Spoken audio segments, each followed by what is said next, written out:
Today is Friday, October 25th. What to know today about efforts against the impeachment inquiry and why lawmakers hit pause on it to come together.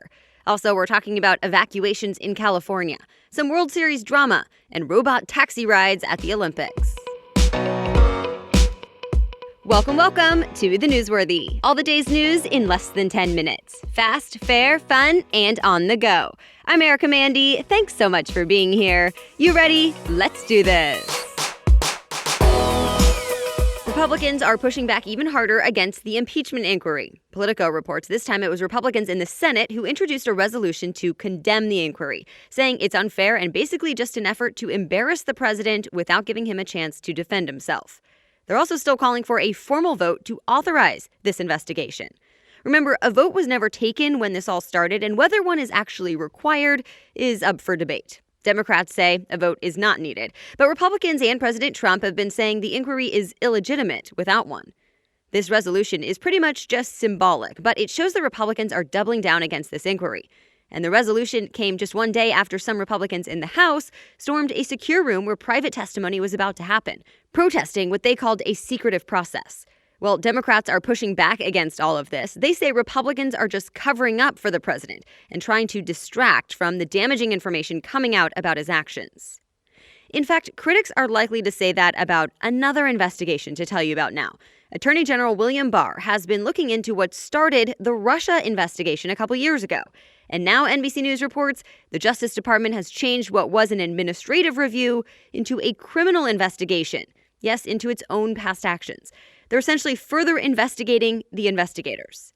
This change means prosecutors can start to subpoena witness testimony and documents.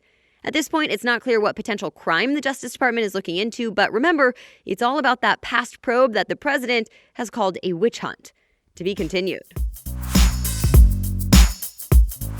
Even with all the back and forth about investigations, lawmakers took a brief break from the political fighting yesterday to come together and honor late Congressman Elijah Cummings. He died last week from health issues, but had represented parts of Maryland for more than 2 decades. He is now the first African-American lawmaker to lie in state at the Capitol, which is an honor given to only a few dozen statesmen, presidents, and military leaders throughout U.S. history. Lying in state is the tradition where the body of an official is placed in the Capitol building so the public can pay their respects. And today, thousands are expected to show up for the funeral at his home church in Baltimore. Politico reports speakers will include former Presidents Barack Obama and Bill Clinton. Cummings was just 68 years old. Wildfires are spreading quickly in parts of California and forcing thousands of people to evacuate. The Weather Channel reports more than 2,000 people were told to leave their homes in Northern California yesterday as a wildfire spread across 10,000 acres of land due to super strong winds. This is impacting rural wine country about 80 miles north of San Francisco. The cause is still under investigation, but the San Francisco Chronicle reports high-voltage power lines broke in that area where the fire first started.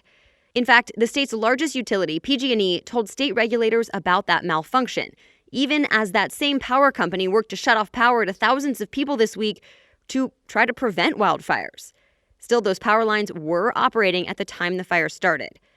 There are also fires happening in Southern California, and the weather forecast shows conditions are not great. Warnings for extreme fire danger and strong winds are still in effect. In the middle of the World Series, the Houston Astros have fired its assistant general manager. The reason? Something he said to a group of female reporters. USA Today reports Brandon Taubman was celebrating the Astros win last Saturday and yelled several times toward the reporters things like, quote, "I am so bleeping glad we got Osuna." Well, Osuna is a new pitcher who was suspended this year for allegedly assaulting his girlfriend. The Astros have now admitted that comment was targeted toward a reporter who was wearing a domestic violence awareness bracelet, and they've apologized to her and others, and fired the assistant GM for it. As for what's happening on the field in the World Series, Game 3 is tonight, and Game 4 in the best-of-7 series is tomorrow, which means at this point, we could have a World Series winner this weekend if the Washington Nationals keep winning. Stay tuned.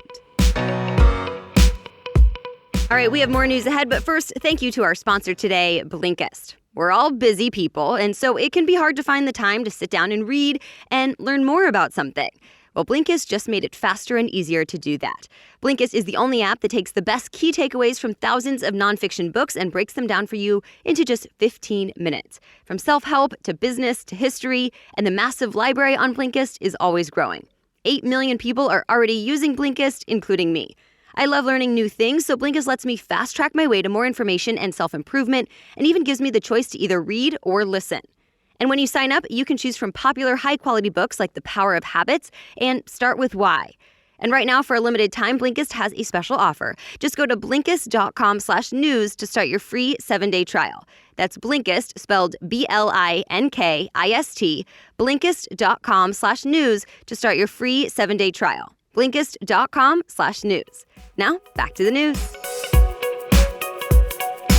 The iconic American Express green card just turned 50 years old, and it's now getting a makeover. The green card launched back in 1969, but now it has a new name and a new look. CNN says the new card is now called Green from Amex, and all cards will be made from reclaimed plastic. Plus, it will come with a new set of travel and dining perks. But here's the biggest change. The green card is switching from a charge card to a credit card. Before now, customers had to pay off their balances at the end of each statement. Now the bill will roll over, which seems to be the final nail in the coffin for the charge card model. The AP cites analysts who say the change was overdue since the card's popularity has been going down. Toyota plans to offer test rides at the 2020 Olympics, but not just any ride. Engadget says sports fans will be able to try out Toyota's Level 4 automated vehicle using Toyota's so-called chauffeur self-driving software. The program will run in Tokyo from July to September. Toyota says all the people, traffic, and diverse roads in Tokyo during the Olympics will be a good place to demonstrate the capabilities of the new self-driving tech. Still, fans have to apply to get a ride, and a safety driver will be behind the wheel just in case. Uber is updating its beacon gadget to help riders make sure they're in the right car. The beacon is that sign that sits on some Uber dashboards. Well, The Verge says the updated beacon will not only glow with a specific color the rider chooses in the app to make sure riders can find the right car in crowded situations, but it will also provide reminders, like telling riders to wear their seatbelt, close the car door gently, and exit by the curb. Riders could see these new beacons in some Ubers as soon as next month in some cities. Also of note, Uber is working on a 4-digit PIN verification system to make sure riders don't get into the wrong car, and a new ultrasound wave technology that will verify when you're in the right car without needing that PIN. That stuff should be ready by the end of the year. Another live streaming service is making headlines for signing some big names, and this one is called Caffeine. It was created by former Apple designers, and they hope it will compete with the Amazon-owned Twitch, which has been the most popular video live streaming service so far, especially for gamers. Well, CNN says unlike Twitch, Caffeine doesn't have delay times when it comes to live broadcasts, and it doesn't have any ads either. And now Caffeine has some star power. Rapper Offset is partnering with the company. TechCrunch says Offset will host 2 exclusive shows on the platform each week. Caffeine is set to launch later this year. The nominees for the American Music Awards are in. Post Malone leads the pack with 7 nominations, and Taylor Swift has a chance to beat Michael Jackson's record for the most AMA wins of all time. Variety says Swift has already won 23 AMAs and is up for 5 more at this year's show. The American Music Awards are next month on ABC. All right, that's it for today. Thank you so much for listening. And a quick note that for the first time in more than 2 years of The Newsworthy, we will have a guest host next Monday and Tuesday. But don't worry, you'll be in good hands with the Newsworthy team helping out and another experienced broadcast journalist filling in for me. And please know I will be back on Wednesday.